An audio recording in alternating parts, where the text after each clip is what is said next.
Tri-State sports leader. This is WGEM Sports.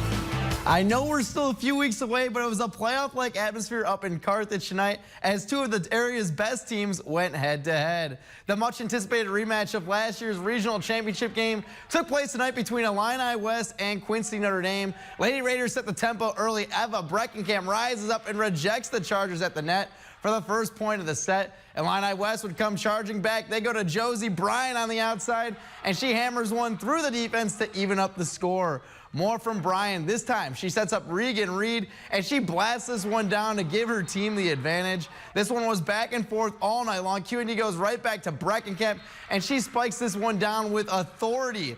Illini West would take set number one, but the Lady Raiders would storm back and win the next two and take down the Chargers. All eyes will be on this matchup once the postseason ramps up. In other volleyball action, Rock Island gets by Quincy High in 3 sets.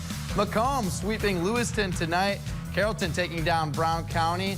And over in Missouri, Hannibal sweeping Kirksville. HTC also went undefeated in all 3 games tonight up in the Hawkeye State.